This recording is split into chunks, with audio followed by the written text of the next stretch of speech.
Hello student, আমি Momita Majumdar. Welcome to channel. আশা করি তোমরা সকলে খুব ভালো আছো। স্টুডেন্ট, তোমাদের লাস্ট ভিডিওটায় আমি পার্লামেন্টের যে রাজ্যসভা আছে তার উপরে ক্লাস নিয়েছিলাম।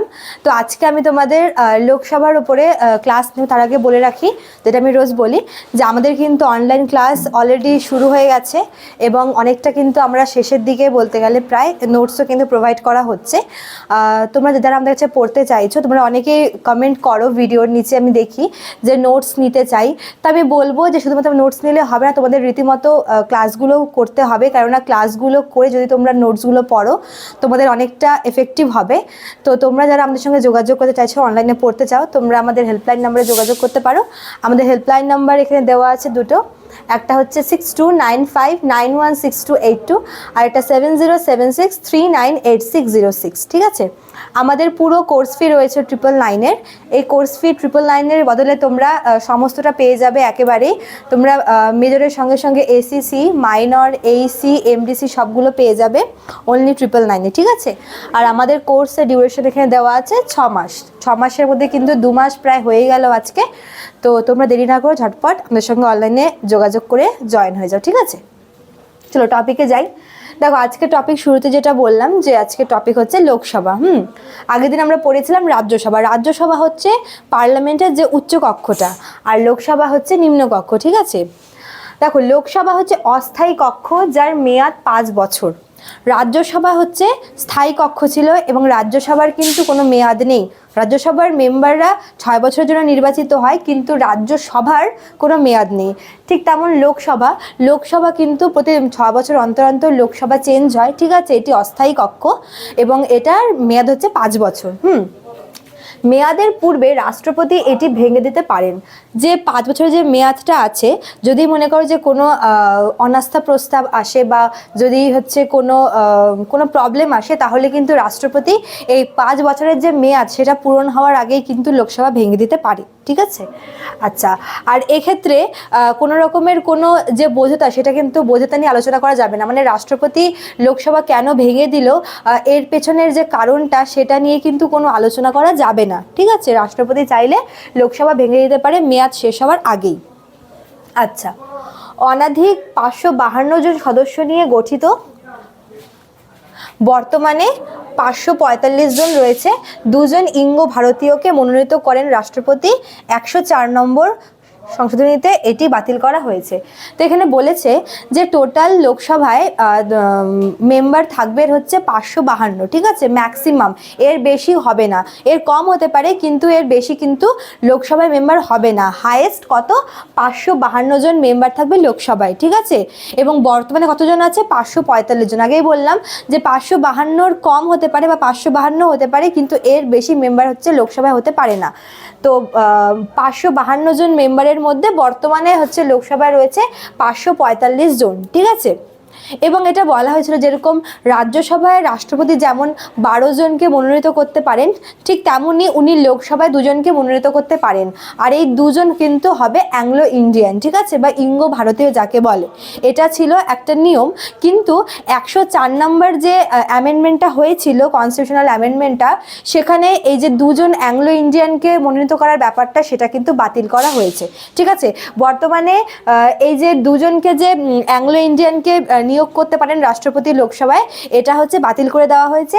বর্তমানে যে কজন নির্বাচিত হবে লোকসভাতে, মানে প্রত্যক্ষ নির্বাচনের মাধ্যমে, তারাই কিন্তু লোকসভায় আসন সংখ্যা পাবে। ঠিক আছে, তো বর্তমানে কতজন আছে? বর্তমানে মেম্বার সংখ্যা হচ্ছে 545 জন। আচ্ছা, নেক্সট দেখো, এসসি এবং এসটিদের জন্য 131টি আসন সংরক্ষিত রয়েছে। এই যে লোকসভায় যে টোটাল 552টা সিট রয়েছে, যার মধ্যে বর্তমানে 545 জন মেম্বার রয়েছে লোকসভাতে, এই মোট সংখ্যার 131টা আসন রয়েছে কাদের জন্য? এসটি এবং এসসিদের জন্য। ঠিক আছে, সংরক্ষিত রয়েছে আগে থেকেই 131টা সিট আগে থেকেই তপশিল জাতি এবং যে উপজাতি রয়েছে এসটি এসসি, তাদের জন্য আলাদা করে রিজার্ভেশনের ব্যবস্থা করা হয়েছে। ঠিক আছে, আচ্ছা, এবার দেখো, লোকসভা কিন্তু অনেক ক্ষেত্রে, লোকসভা হয়তো স্থায়ী কক্ষ নয় রাজ্যসভার মতো, কিন্তু রাজ্যসভার তুলনায় কিছু কিছু ক্ষেত্রে লোকসভার ক্ষমতাটা হচ্ছে অধিক। ঠিক আছে, ফর এক্সাম্পল অর্থ বিল বা মানি বিল, খুব ইম্পর্টেন্ট একটা বিল। ঠিক আছে, অর্থ বিল কিন্তু শুধুমাত্র লোকসভাতেই উত্থাপন করা যায়। অর্থ বিল রাজ্যসভায় উত্থাপিত হয় না, লোকসভায় শুধুমাত্র অর্থ বিলটা উত্থাপিত হতে পারে। এবার মনে করো যখন লোকসভায় অর্থ বিলটা আর কি পেশ করা হয়, তখন হচ্ছে সেটা হচ্ছে সবাই তাতে সম্মতি দেয়, এবং যখন লোকসভায় সেটা পাশ হয়ে যখন রাজ্যসভায় যায়, রাজ্যসভায় হচ্ছে মেম্বারদের সেটা আর কি সেই বিলে সম্মতি দিতে হয়। কিন্তু এটা আর কি বাধ্যতামূলক নয় যে রাজ্যসভাতেও সেই বিলটা সম্মতি পাবে, ঠিক আছে। মানে অর্থ বিলের ক্ষেত্রে শুধুমাত্র লোকসভার ক্ষমতাটা হচ্ছে অধিক, লোকসভাতে উত্থাপিত হয় এবং লোকসভার মেম্বারদের কিন্তু মানে তারা হচ্ছে এই যদি তারা ইন কেস যদি তারা এই বিলটাতে সম্মতি না দেয়, তবে কিন্তু বিলটা আইনে পরিণত হবে না, ঠিক আছে। তো লোকসভায় যে এই বিলটা পাশ হওয়ার পর রাজ্যসভায় যায়, রাজ্যসভায় সেই বিলে দিতেও পারে আবার না দিতে পারে সম্মতি, তো তারপরে সেটা আবার লোকসভাতে ফিরে আসে, ঠিক আছে। আচ্ছা, তো এক্ষেত্রে লোকসভা হচ্ছে রাজ্যসভার তুলনায় ক্ষমতা একটু এগিয়ে আছে অর্থ বিলের ক্ষেত্রে। এছাড়াও কোনো বিল অর্থ বিল কিনা সেই ব্যাপারে সবথেকে চূড়ান্ত যে মতামত দেন তিনি হচ্ছেন লোকসভার স্পিকার, ঠিক আছে। লোকসভার স্পিকার হচ্ছে লোকসভার যাবতীয় কার্যাবলী পরিচালনা করেন লোকসভার স্পিকার, এবং উনি হচ্ছেন কোনো একটা বিল অর্থ বিল কিনা সে ব্যাপারে চূড়ান্ত মতামত প্রদান করে, ঠিক আছে। আচ্ছা, আর দেখো লোকসভা কি ক্ষেত্রে এগিয়ে আছে রাজ্যসভার থেকে? অনাস্থা প্রস্তাব। অনাস্থা প্রস্তাব কি?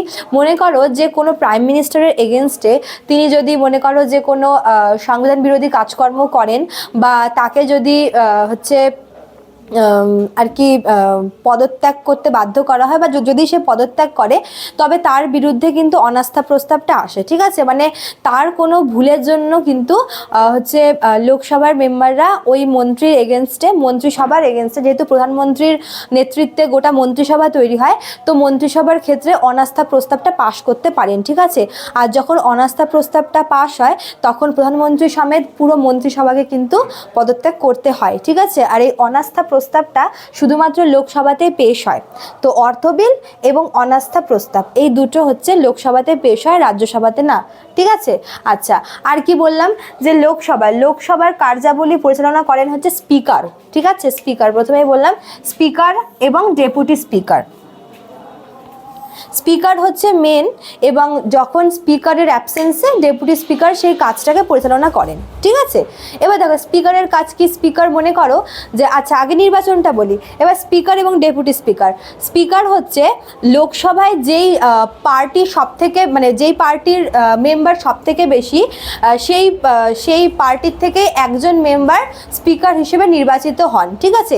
আর ডেপুটি স্পিকার হচ্ছে অপোজিশন পার্টির, মানে লোকসভাতে টোটাল মেম্বারের যেই পার্টির মেম্বার সংখ্যা বেশি সেই পার্টির মধ্যে থেকে একজন স্পিকার হিসেবে নির্বাচিত হয়, এবং তার যে অপোজিশন পার্টি রয়েছে সেখান থেকে ডেপুটি স্পিকার হিসেবে একজন নির্বাচিত হন। তো স্পিকারই যাবতীয় সমস্ত কার্যাবলী পরিচালনা করে। যদি স্পিকার কোনো কারণে প্রেজেন্ট না থাকতে পারে, মনে করো তার অ্যাবসেন্সে ডেপুটি স্পিকার সেই কাজ পরিচালনা করে, ঠিক আছে। আচ্ছা, আর দেখো কি, লোকসভার 3টা অধিবেশন। এবার অধিবেশন, ঠিক আছে, বা সেশনটা, লোকসভায় 3টে অধিবেশন হয়। একটা হচ্ছে যেটাকে বাজেট অধিবেশন বলে, যেটা সবথেকে দীর্ঘতম অধিবেশন হয়, বাজেট অধিবেশনটা। এটা ফেব্রুয়ারি থেকে মে মাস পর্যন্ত চলে, ঠিক আছে। প্রথম অধিবেশনটা যেটাকে বলা হচ্ছে বাজেট অধিবেশন। সেকেন্ড হচ্ছে তোমার মনসুন অধিবেশন, যেটা হচ্ছে তোমার বর্ষাকালে হয়, ঠিক আছে। এটা হচ্ছে জুন মাস থেকে বা জুলাই মাস থেকে অগাস্ট সেপ্টেম্বর অবধি চলে। আর লাস্ট শীতকালীন যে অধিবেশনটা সেটা হচ্ছে নভেম্বর থেকে মিডল ডিসেম্বর অবধি চলে। তো এই 3টা টোটাল অধিবেশন হচ্ছে লোকসভায় হয়। এবং এই 3টার মধ্যে সব থেকে যেটা দীর্ঘতম অধিবেশন, যেটা চলে অধিবেশনটা দীর্ঘদিন চলে, সেটা হচ্ছে বাজেটটা, যেটা ফেব্রুয়ারি মাস থেকে মে মাস পর্যন্ত হয়, ঠিক আছে। আর সব থেকে শর্টেস্ট যেটা অধিবেশন সেটা হচ্ছে শীতকালীন অধিবেশনটা, যেটা শীতকালে হয় নভেম্বর থেকে ডিসেম্বরের মিডিল পর্যন্ত, ঠিক আছে। আচ্ছা, এবার যে লোকসভায় যদি আমরা আসন সংখ্যা দেখি, দেখো লোকসভায় টোটাল মানে যতগুলো সিট হচ্ছে সব থেকে বেশি কোন স্টেট থেকে বলো তো? ইউপি থেকে, ঠিক আছে। আর সব থেকে কম হচ্ছে সিকিম থেকে। মানে ইউপি থেকে উত্তরপ্রদেশ থেকে সব থেকে বেশি সিট সংখ্যা রয়েছে, ঠিক আছে, এবং সব থেকে কম রয়েছে সিকিম থেকে। তো এই পয়েন্টগুলো তোমাদের মনে রাখতে হবে, যেগুলো লোকসভা থেকে মানে জানার জন্য খুবই দরকার তোমাদের। এছাড়া তোমাদের জানতে হবে যে লোকসভার মেম্বাররা, যেটা প্রথমেই বললাম যে তারা 5 ইয়ার্সের জন্য নির্বাচিত হয়। এবং লোকসভার মেম্বারদের অবশ্যই 25 ইয়ার্স হতে হবে, ঠিক আছে? এখানে লিখে দিচ্ছি কোথাও একটা, ওদের প্রত্যেকের বয়স 25 ইয়ার্স হতে হবে, মানে লোকসভার আর কি মেম্বার হওয়ার জন্য। এবং অবশ্যই ভারতের নাগরিক হতে হবে এবং কোনো লাভজনক পদে তারা যেন আর কি অধিষ্ঠিত না থাকে, ঠিক আছে? কিছু শর্তগুলো আছে যেগুলো মানতে হবে। তো এই তোমাদের ছিল লোকসভা থেকে যাবতীয় ইম্পর্টেন্ট আর কি ইনফরমেশন যেগুলো তোমাদের এক্সামে দেয়, ঠিক আছে? লোকসভার মানে মেয়াদ, লোকসভার আসন সংখ্যা, লোকসভার স্পিকার সম্পর্কে, অধিবেশন সম্পর্কে, তারপর লোকসভা কি কি কাজ করে, মানে লোকসভার হচ্ছে কাজগুলো কি, এখানে কি কি নিয়ে আলোচনা করা হয়, এগুলো যেগুলো বললাম এগুলো সব কিছু তোমাদের ইম্পর্টেন্ট লোকসভা থেকে, এগুলো জানতে হবে, ঠিক আছে? তো আশা করি তোমাদের ভিডিওটি এফেক্টিভ হবে, হেল্পফুল হবে। ভালো লাগলে অবশ্যই লাইক কমেন্ট করবে, শেয়ার করবে, চ্যানেলটি সাবস্ক্রাইব করে দিও, পাশে থাকা বেল আইকন ক্লিক করে দিও, ঠিক আছে? তো দেখা হচ্ছে নেক্সট ক্লাসে। Thank you.